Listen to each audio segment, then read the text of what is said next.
ఇప్పుడు వైఎస్ఆర్సీపీ ప్రభుత్వం ఇస్తున్నటువంటి సంక్షేమ పథకాలను కొనసాగిస్తూనే కొత్త పథకాలను కూడా నేను తెర మీదకు తీసుకొస్తానంటూ చంద్రబాబు గారు చెప్తున్నారు. అది ఎలా సాధ్యం? ఇవన్నీ ఉట్టి మాటలేనా? అసలు ఆచరణకి సాధ్యమయ్యేటువంటి పథకాలేనా అవి అంటూ కూడా ఈరోజు ఆంధ్రప్రదేశ్ ముఖ్యమంత్రి జగన్మోహన్ రెడ్డి అసెంబ్లీ సాక్షిగా ప్రతిపక్ష నేత అయినటువంటి చంద్రబాబు గారిని ప్రశ్నించడం జరిగింది.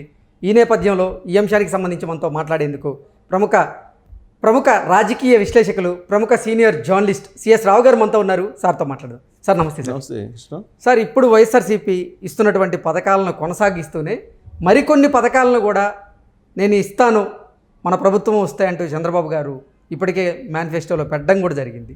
అది ఎలా సాధ్యం? అసలు ఇవన్నీ ఆచరణకి సాధ్యం కాని పథకాలు ఎలా ఇస్తారు? మాట తప్పుతారా అంటూ కూడా జగన్మోహన్ రెడ్డి ఈరోజు అసెంబ్లీ సాక్షిగా చంద్రబాబు గారిని ప్రశ్నిస్తున్నారు. ఏంటి సార్ అసలు దీన్ని ఎలా చూడొచ్చు? సో ఆయన మాటలను బట్టి చూస్తే కనుక చంద్రబాబు నాయుడు సూపర్ సిక్స్లు ఏదైతే ఉన్నాయో ఆయనకి గుచ్చుకున్నట్టు అనిపిస్తుంది జగన్మోహన్ రెడ్డికి.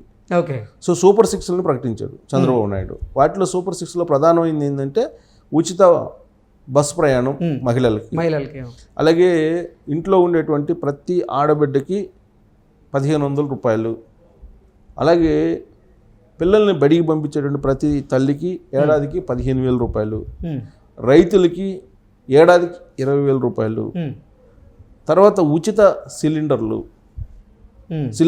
తక్కువ రేటుకి 500 రూపాయల సిలిండర్లు, 3 సిలిండర్లు, ఉచిత సిలిండర్లు. సో ఇలా సూపర్ సిక్స్లు ప్రకటించాడు చంద్రబాబు నాయుడు. బీసీలకి భద్రత, తర్వాత పూర్ టు రిచ్, ఇలాంటి వాటిని ప్రకటించాడు. సూపర్ సిక్స్లను ప్రకటించి ఆయన ప్రతి వేదిక మీద నుంచి ఆయన ఇదేం కర్మ రాష్ట్రానికి ఆ సందర్భంగా క్రియేట్ చేసినటువంటి ఆ సూపర్ సిక్స్ని మినీ మేనిఫెస్టోగా ఆయన ప్రకటించి ఆ మినీ మేనిఫెస్టోని ప్రజల మధ్యకి చాలా బలంగా తీసుకెళ్తున్నారు. అయితే అప్పటి వరకు చంద్రబాబు నాయుడు చెప్పింది ఏంటంటే జగన్మోహన్ రెడ్డి బటన్ నొక్కుతున్నాడు, నవరత్నాల బటన్ నొక్కుతూ ఆయన రాష్ట్రాన్ని దివాళా తీయించడం, మరో శ్రీలంక మారింది, అభివృద్ధి లేకుండా చేస్తున్నారు అనేటువంటి విమర్శలు చేశారు. సో ఆ విమర్శలను బేస్ చేసుకొని చంద్రబాబు నాయుడు అధికారంలోకి వస్తే నేను బటన్ నొక్కి వేస్తున్నటువంటి నవరాత్రాల స్కీములన్నీ కూడా రద్దు అవుతాయి అని చెప్పి ప్రచారం మొదలుపెట్టింది వైఎస్ఆర్ కాంగ్రెస్ పార్టీ, అలాగే జగన్మోహన్ రెడ్డి కూడా. ఓకే.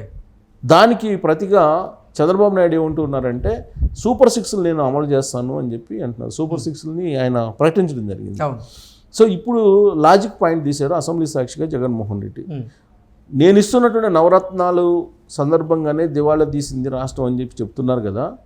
సో ఇప్పుడు నేను ఇస్తున్న నవరత్నాలను ఇంకా ఏ ప్రభుత్వం వచ్చినా కానీ దాన్ని తీసేయలేరు. ఒకవేళ తీసేస్తే కనుక ప్రజల నుంచి రివోల్ట్ వస్తుంది. కాబట్టి వాటిని కంటిన్యూ చేస్తూ ఈ సూపర్ సిక్స్లు చంద్రబాబు నాయుడు ప్రకటించినటువంటి వాటిని ఎలా అమలు చేస్తాడు ఒకవేళ అధికారంలోకి వస్తే అనేది జగన్మోహన్ రెడ్డి అసెంబ్లీ సాక్షిగా వేసినటువంటి ప్రశ్న. ఆ సందర్భంగా కొన్ని లెక్కలు చెప్పారు. ఏం చెప్పారంటే ఆయన ఇస్తున్నటువంటి పింఛన్లు, ఉచిత విద్యుత్తు, తర్వాత రాయితీ బియ్యము, ఆరోగ్యశ్రీ, ఫీజు రియంబర్స్మెంటు, వసతి దీవెన, గోరుముద్ద, సంపూర్ణ పోషణ తదితర పథకాలు, సంక్షేమ పథకాలు చెప్పుకుంటూ వచ్చారు.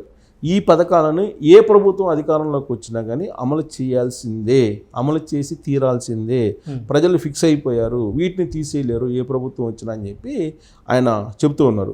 వాటికి ఏడాదికి 52,700 కోట్లు అవుతుందని చెప్పేసి ఆయన లెక్క చెప్పాడు ముఖ్యమంత్రి హోదాలో.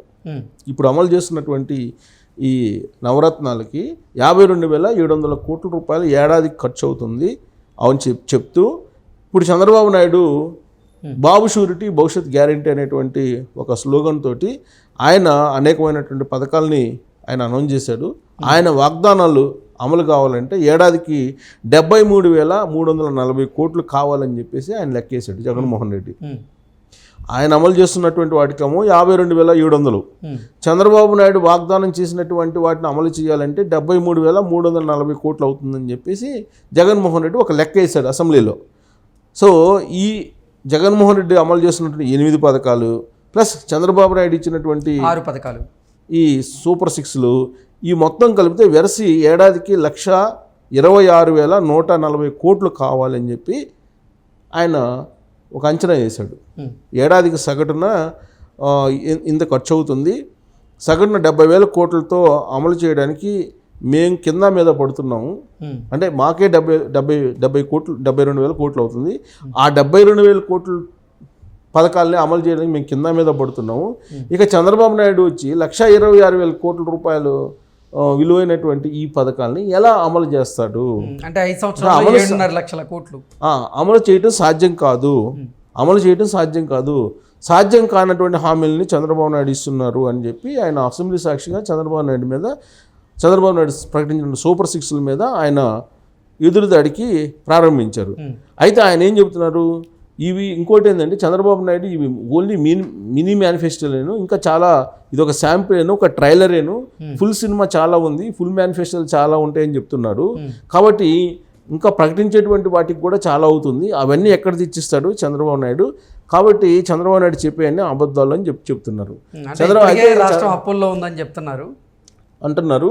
చంద్రబాబు నాయుడు ఎక్కడి నుంచి తెచ్చిస్తారు, ప్రజలు ఆలోచించాలని చెప్పి ఆయన స్పీచ్లో అసెంబ్లీలో చెప్పడం జరిగింది. అయితే ఇక్కడ ఏంటంటే చంద్రబాబు నాయుడు చెప్పేది ఏంటంటే సంపదను సృష్టించి సంపదను పంచాలి. సంపదను సృష్టించకుండా అప్పులు చేసి పంచితే ఎంతవరకు పంచుతారు అనేది చంద్రబాబు నాయుడు చెప్పేటువంటి మాట. ఇప్పుడు చంద్రబాబు నాయుడిని ఎన్ని ఎలా అమలు చేస్తారు అని అడుగుతుంటారు. ఇప్పుడు జగన్మోహన్ రెడ్డిని కూడా రాష్ట్రాన్ని దివాళా తీయించో మరో శ్రీలంక లాగా మార్చేసావు, మరో బీహార్ లాగా మార్చేసావు, లా అండ్ ఆర్డర్ విషయంలో, ఆర్థిక విషయంలోనేమో మరో శ్రీలంక లాగా మార్చేసావు, ఇలాంటివన్నీ అంటూ ఉన్నారు కదా. సో అప్పులు కూడా దాదాపు 10 లక్షల కోట్లు అయిపోయింది. ఆంధ్రప్రదేశ్లో అప్పులు 10 లక్షల కోట్లు సుమారుగా ఉన్నాయని చెప్పి కార్పొరేషన్ లోన్స్తో సహా ఉన్నాయని చెప్పి చెబుతున్నారు. ప్లస్ భవిష్యత్తులో వచ్చేటువంటి ఆదాయాన్ని కూడా తాకట్టు పెట్టేసి, దానికి కూడా లిక్కర్ ఆదాయాన్ని తాకట్టు పెట్టేసి ఆయన లోన్ తీసుకొచ్చుకున్నారు.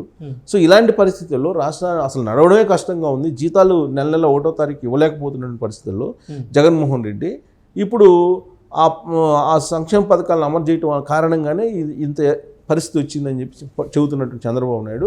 రాబోయేటువంటి రోజుల్లో ఇదంతా ఎలా అసలు సాధ్యం, చంద్రబాబు నాయుడు ఎలా చేస్తారనేది జగన్మోహన్ రెడ్డి యొక్క క్వశ్చన్.